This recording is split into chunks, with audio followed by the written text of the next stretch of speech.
Hey guys, it's Luke, and here I am actually at Fort Lauderdale, which was about a 3.5 hour drive from Flamingo Crossings. I came here to come to the AutoNation IMAX 3D theater here to see Oppenheimer.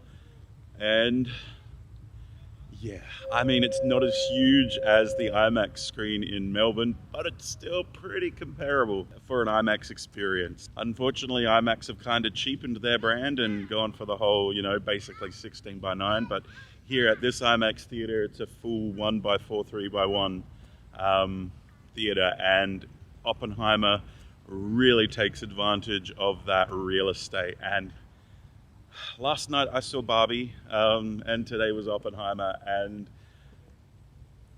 you can't really compare both of those films. Like one's a pineapple, the other's a mango. They go well together, but they're completely different. Barbie, surprisingly, was actually quite a deep, well-rounded film. And obviously completely aimed at a different audience. Not to say that anyone who's interested in Oppenheimer won't be interested in Barbie, or someone who's interested in Barbie won't be, you know what I mean. But yeah, they're just both very different films with very different messages. But yeah, at a theater response for, I'm sorry I didn't do one for Barbie, but Oppenheimer, it was really a cinematic experience. And being an IMAX fanboy for such a very long time, what Nolan managed to do with the IMAX camera and the IMAX format itself, as always, is incredible. Now, one of the reasons that I did travel all the way to Fort Lauderdale to see it in IMAX. Now, we're at Flamingo Crossings, there's like 4 different IMAX theaters, all within like half an hour of where I live. But here, it was projected on film. And you're like, oh, but Luke, if anyone knows me, you'll be like, Luke, you love digital cinema. You always go off about how film is obsolete and outdated and all that sort of stuff. Yes and no. A lot of filmmakers, when they film their movies on film, they then scan it to digital and digital intermediate visual effects, color, all that sort of stuff is done on a computer. And then, some locations will then print it back onto film. Whereas with Christopher Nolan, he films on film, and then it's edited. Okay, so it's edited, so they scan in the film to a computer. That's pretty much the only digital part there, is the digital rushes, which they use to edit the film.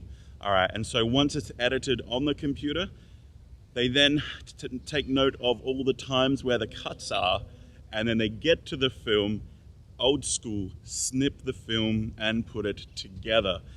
Once that's done, all the coloring, all the stuff like that is done as a photochemical process. So that's actually, again, not done on a computer. So with Oppenheimer, the reason that I traveled 3.5 hours, or however long it was, I'm pretty sure it was a little under 3.5 hours to get here, to see Oppenheimer on film, is because this is film and this is IMAX at its purest level. You don't see, the little dots which make up the image. You see, it did remind me why I hate film. Even though this is probably at this cinema like the 4th or 5th time this film has actually been run through a projector, including the rehearsal. I'm pretty sure they always do a rehearsal of the film just to make sure that it's cut together properly at IMAX theaters. But yeah, so obviously there's scratches, dust and stuff that, works its way along the film. But the resolution, IMAX film, I mean, they say it has a 16K resolution, but that is a load of donkey poop. Film does not have a resolution. It has a grain to it. The resolution of film always depends on varying factors, such as, the ISO, the type of film stock it is, the exposure it has to light, how cold or how warm the film is while you're filming. So here it's not limited to as what most films are most films are limited to what's called a digital intermediate, which these days is still sometimes even 2K or 4K. Basically, 2K is what's called HD, just a little above HD, which pretty much most people have at least an HD TV at home. And 4K, everyone now is starting to pick up on 4K. But I'm going way off pace here. IMAX film is definitely, man, it's really beautiful here. Sorry, I'm getting distracted with all the boats. This is a beautiful, someone told me that Fort Lauderdale was, I mean, it probably is. I haven't even gone to the beach yet, but from what I've seen so far, it's a really nice place.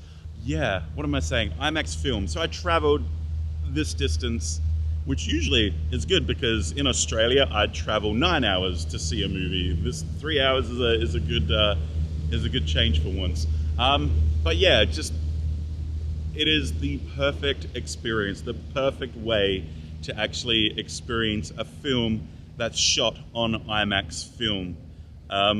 Now, the Regal Cinema near me does, I believe, project in film. However, their screen is horrible. And I even wrote to I think it was the CCO of IMAX, and he even admitted, yeah, it's a pretty bad screen. But unfortunately, again, with IMAX kind of cheapening their brand, they're more after the ticket dollars than the actual screen quality itself. So they don't know when that's going to get fixed. He didn't say that. That's my interpretation of why the screen has been like that for a while now. Yeah. So, yeah, IMAX fanboy. I say these things because I love the brand. I'm not hating on IMAX because I hate IMAX. I love IMAX, and I just want it to do better by us fans. This place is so alive. It's wonderful. I love it. So yeah, Oppenheimer, a magnificent look. It's a Christopher Nolan film. If you like Christopher Nolan films, you're gonna love this one. But I can definitely tell you, I am up for the drive again, although I haven't driven back yet. We'll see. To come back here and see Dune, or Dune, however you pronounce. I say Dune. Here at this IMAX, because this Dune will be, it may be shot on IMAX, but it is very special effects heavy, so it'll probably capped to a 4 or even 8K. But in the latter half of the year, I'll definitely be making the trip again down here to Fort Lauderdale. Though at which time, hopefully, the Bright Line will be running, so I'll just have to drive to Orlando International Airport and catch a train to basically just around the corner from here. But yeah, I think I ranted on for long enough. A few inches later. Well, hi there, guys. It's Future Luke coming back from a drive. Today, I spent about 9 hours just sitting on my butt. Excuse me. What else is there to do on a 3-hour drive home at night than to belt out show tunes and Mika? Yeah, so next time if I do end up driving to Fort Lauderdale, I'll definitely be probably staying there overnight before coming back. That's definitely something I'll do. I don't think I actually talked about the movie itself much. Just the experience I had. The movie itself was really good. The cast, even surprising casts, like Jason Clarke, Josh Peck, people who I usually don't, I know this is pretty bad, like I don't consider, top tier Nolan grade actors, did really amazing in their roles, and I was impressed. So I'm sorry, Jason Clarke, but I do appreciate you now. And Josh, you always have a bit of my heart. But yeah, no, that was really good acting. Really good acting. And of course, Gary Oldman showing up in a Chris Nolan film. He had to be there somewhere. And if you spot him, let me know.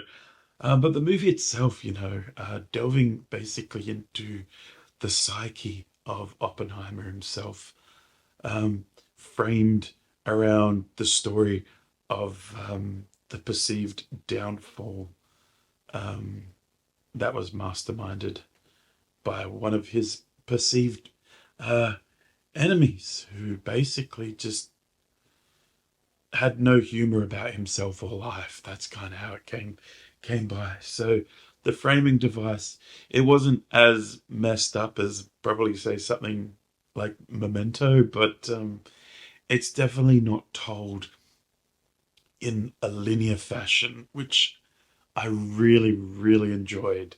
Um, yeah, basically just focusing on the parts of the story that tell the narrative as it unfolds. Oh, and of course, feeding the audience information when they need to understand what's going on, a la The Prestige, which, as great as this film was, The Prestige is still my favorite Nolan film, if not for that exceptional performance by one David Bowie as my favorite inventor in the entire world, Nikola Tesla.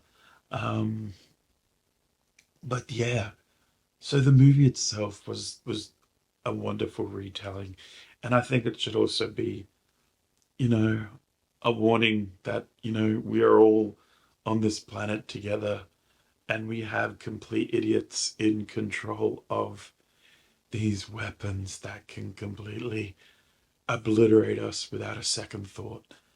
Um, whereas Barbie was a fantastic movie in itself. Greta Gerwig never disappoints. Many conservatives may take it as a, a preachy anti-men, um, anti-patriarchy, anti-whatever, but it really, to me, it wasn't. Um, be comfortable in who you are. Sure, you'll have people that you look up to.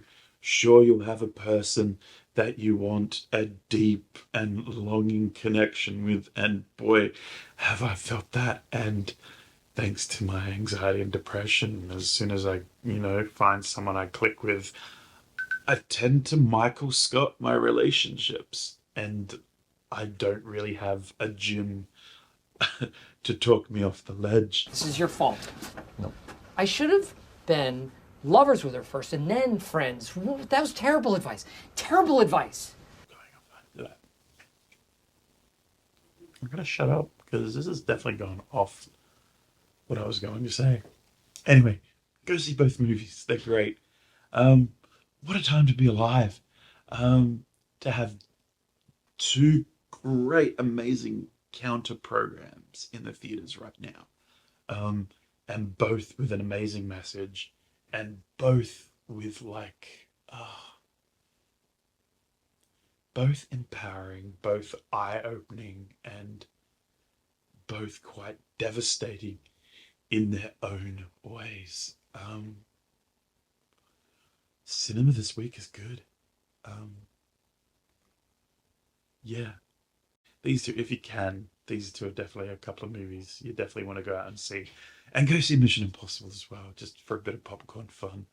Um, that movie, man, you could tell like how far along shooting they were with the shape of Tom Cruise's face. It does change throughout the film. So oh yeah, they filmed that after the break or whatever. So yeah, thanks guys for watching, and I will see you on the next video. All right, bye.